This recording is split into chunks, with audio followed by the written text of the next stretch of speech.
Hi, everyone. Welcome to another Elixir Kitchen Community Connections. Thank you so much for joining us. We have an amazing class for you today. Introductions to start. My name is Jeremy Capone. I'm the wellness chef for the Cancer Rehab and Survivorship Program at the Princess Margaret Cancer Center.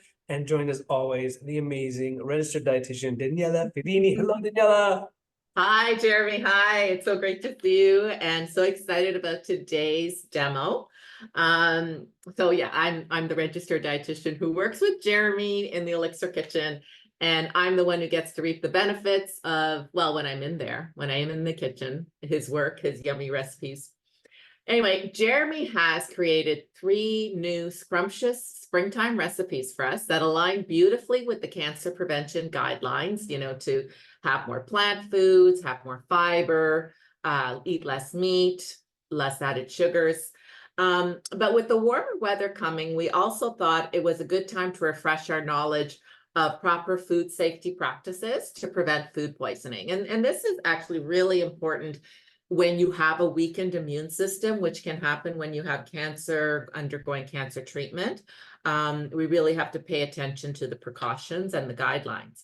And the other thing is that knowing how to prep and store food properly can also extend our food dollar, because it helps with reducing food spoilage and also reducing food waste. And with rising food costs, this is more important than ever. So without further ado, we're going to get into our first recipe today, which is the grilled paneer asparagus salad. Sounds amazing. And this is a great meatless meal option that's packed with protein, high in fiber, and has several health protective plant compounds. It's a delicious way to ease into a plant-forward diet.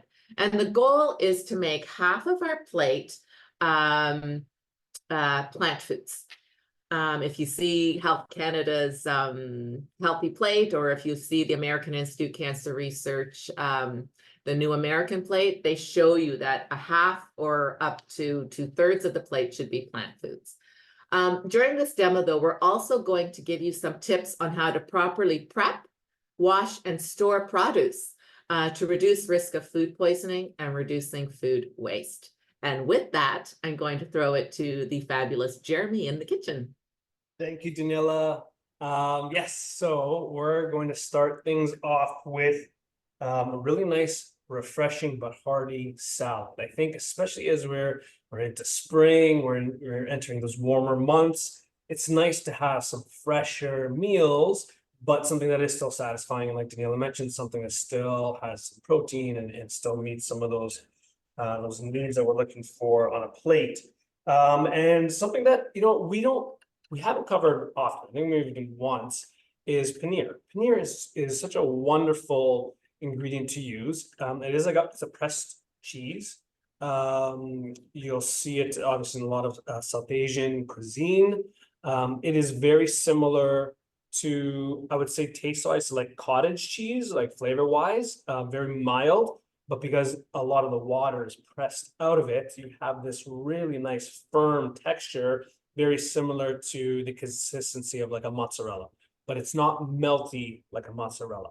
So that makes it very ideal for grilling. So perfect for the upcoming long weekend and for the summer months, and to use in all different types of recipes. But today we're going to make a really, really nice salad featuring that paneer and one of the first seasonal bounties, asparagus. So I'm going to be using, we're in a basement. If you haven't tuned in before, basement of a hospital, no fire barbecue, no barbecue allowed. So I have a griddle pan. That's what we're going to be doing our grilling. But you can do this indoors or outdoors. And what I'm going to do is we're going to start off with our 2 main ingredients. With the paneer, this holds up really well to marinades, but marinades, like a thicker marinades that will cling to it. If it's something too loose, too watery, it will probably just brush off. So you can do a nice like dry rub. You can do different spices, a little bit of oil, make it almost like a paste. That would be fantastic. I'm going to keep it very simple. So I have my paneer that I've sliced into these little blocks. about quarter-inch to half-inch thick. And I'm going to add just a little bit of olive oil. That'll help with the grill. A little pinch of salt. Paneer usually comes unsalted, so it's not like other cheeses where there usually is already a lot of salt in it. It is much milder, so you can taste it, see how you feel. You might need to adjust the seasoning.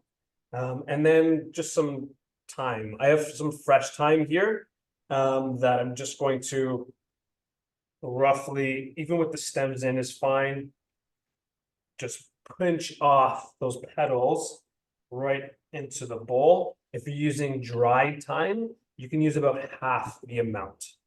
Okay, so again, this is really just preference. So you can add whatever you want in terms of herbs and seasonings. All right, so here we go. A little bit of olive oil, a little bit of thyme with the paneer, keeping it very simple. And I'll just give it a toss so that it's evenly coated. Now, it's not like tofu where the longer you let it sit, it's going to sort of absorb, the marinade is going to absorb into it. So you can just use it right away. It's pretty solid, the paneer. So whatever's on the outside it's going to be what's going to stick in terms of any flavors or marinades. Now, like I mentioned, you can cook this on the barbecue. You can cook it in the oven. I've got a griddle pan over medium high heat. And we want to get just a little bit of color on the outside. It's not going to melt like a normal cheese, but I don't want to keep it on there for too long either. So just until we get some nice color. Gone. Like this. Now, anytime you're using a grill, whether it's inside or outside, do make sure that you preheat it and clean it off first. And scrape it just to remove any of the debris, food debris from any previous times that you've cooked. You don't want that to cling on to any of the new food that you cook on there. Okay, so using a barbecue brush or a steel brush for anything that you use inside would be a great way to sort of clean it off. And then you're good to go with your cooking. So that's the paneer, that's on the grill. And then I'm going to add my second ingredient on the grill, which is the lovely asparagus. And with this, relatively no prep. I'm not going to add any marinade. We're just going to wash it really well first. And Danielle is going to touch on some really good washing tips for our produce. But typically with asparagus, especially if you keep the skins on, it is like a shield to any sort of marinades that you put on. So you're going to be wasting a lot of time adding olive oil and vinegars and stuff like that. It's going to fall off. It's not going to stick. So I like to actually just put it on dry.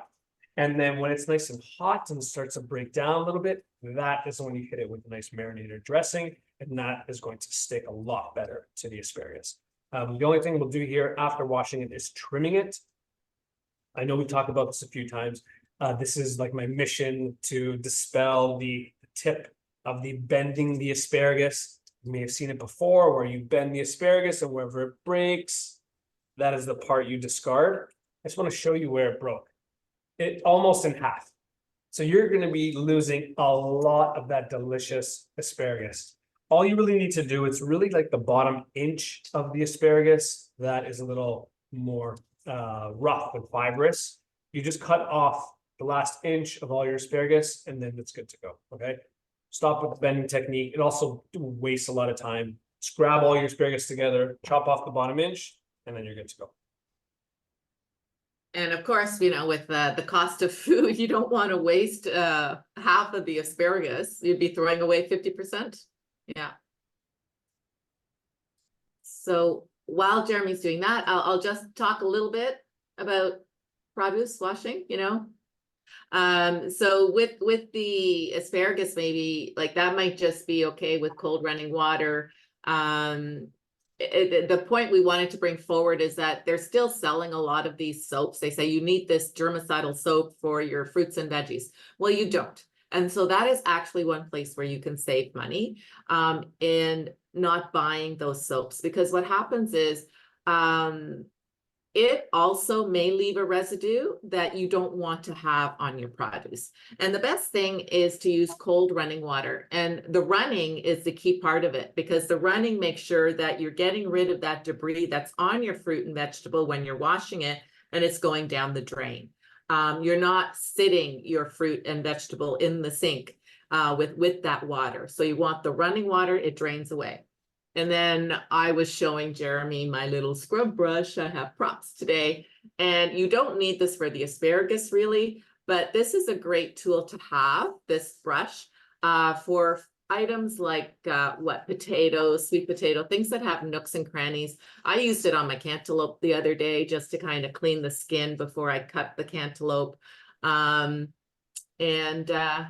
I think is that all I have to say? Oh yeah, you could use a colander to put the food in, the fruit and vegetables in the sink. So again, the water just runs through. Green leafy vegetables, remove the outer skin, the outer leaves, and then make sure you clean each leaf individually. Anything else, Jeremy, you wanted to add, or what do you think? No, I think that's a great tip. We're gonna get to some other washing tips in the next recipe, but I think for produce, yeah, I would agree with Niala with the brush. Any of those harder root vegetables that do tend to trap a little bit of dirt, or anything with layers. Yeah, so those brushes are really good at scrubbing them off. And then also keeping in mind anything with layers, things like leeks, for example, they tend to trap a lot of mud and dirt inside. So if you're just washing the exterior, you're not going to remove that. So anything that does have layers, what we suggest is running it down the middle so that you can expose each layer under that running water to remove any sediment, any dirt. And then with mushrooms, that's the only other thing maybe I'll mention quickly. Mushrooms, I know sometimes it comes up where we don't wash mushrooms, it soaks up water, you're gonna ruin it. Wash your mushrooms, especially if the regular white button mushrooms, the cremini mushrooms, they're like 95% water to begin with. You're not really adding much. And adding them to just a bowl of cold water, and then rubbing them off so that a lot of dirt, you can remove a lot of dirt that way. Then you can just dry them really well, get to cooking. Might mean you have to cook them an extra 30 seconds longer to remove that extra 1% of water that it took on, but definitely wash your mushrooms. Okay, back at it. So I'm gonna zoom in a little closer here. It looks beautiful. I see the grill marks on the paneer. Yes, yeah, I love it. And again, it just grills so nicely. It looks a little bit of that thyme on the outside. And again, with the asparagus, we're just lightly grilling it there just until it softens up. And then while that's finishing off, we're going to make a really nice sort of dressing to bring it all together. So I like doing dressings in a mason jar. Just makes it a little bit easier to mix together. We're going to be adding a little bit of garlic. Start off with some garlic. This is obviously preference. You can keep this really simple and just add a nice little squeeze of lemon and you're good to go. But I'm gonna add some nice fresh garlic. It's gonna bring a little bit of heat. I'm using a microplane or a rasp. This micro grater just makes really easy work of mincing that garlic together. Nice little bit of that garlic. I'm gonna add some little Dijon mustard. I think mustard with asparagus especially pairs really well. And the mustard in dressings acts as a really nice emulsifier. So it actually helps to bring the acids and the fats together, create a really nice consistent dressing. For vinegar, you can use any vinegar you want. I'm really into this. It's like a Chinese black vinegar, malty, flavorful. Danielle's familiar with it. We've used it in a few different ingredients. I just love the savoriness that it brings, but you can use any vinegar for this. I'm gonna go about a tablespoon. And then Little olive oil, about 2 tablespoons of olive oil. That's it. And then you can adjust for seasoning. Just need probably a small pinch of salt.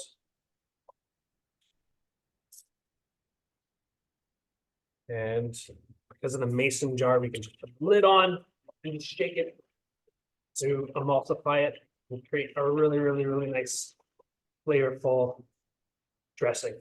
So we're good to go. Our asparagus is ready. Our paneer is done. I've done a bit in advance here as well. I'm gonna remove these, and again, it comes off so easily. Like, try grilling any other cheese, and that will not happen. That'll be a little bit of a disaster. Paneer is also super rich in protein, and the protein that's in it is called casein. That's the type of instead of the whey that you find in dairy products, it's the casein. And casein has a prominent role in synthesizing muscle tissue, or maybe I should just say building muscle tissue, making muscle tissue, instead of getting into my lisp. Did you know I had a lisp? I do. Synthesizing muscle tissue, important for increasing muscle mass. And that's important for all of us. Those of us with treatment, we know that cancer treatment can reduce our muscle mass, and we want to maintain muscle, but also as we get older, we want to make sure that we're maintaining muscle as well. And casein's great for that. So include some paneer in your meals today. Love that. Little paneer advertisement. Yes, a little paneer promo. Yeah. I love it. All right, so got my grilled asparagus. You can do this any way you want. I'm just cutting into thirds so that the bites are a little bit smaller. Putting it in the middle of my plate, and then we'll grab some of that paneer. And we'll cut them into a bite size slices. And that little bit of like that grill on the paneer, it's still going to be a firmer texture, but that just that little bit of grill and that caramelization gives it this really nice texture. Right. And again, you can just toss it all together like a more of a traditional salad. All right, I'm getting a little fussy with the plating, not necessarily. Okay. So here's our Oh my gosh. Okay, we couldn't see it until now. And sorry, it's absolutely beautiful. It's the reveal. Okay, the grand The reveal. That Yeah. wasn't intentional, but I'll take it. Yes, yes. All right, and then some of Okay, my mouth is watering. And again, like the dressing is probably the hardest part of this recipe. Otherwise it's 2 ingredients with the paneer and the asparagus, and maybe not a super common pairing, but I think it works really, really well. And then it just has some, if you want to get a little sesame seed, just some nice something for texture. You can even do like some toasted peanuts or cashews or almonds would be really nice. Right. And there we go. That is beautiful. Well done, Jeremy. Little paneer Looks so and good. asparagus salad. Beautiful. Awesome. Okay. Recipe 1 done.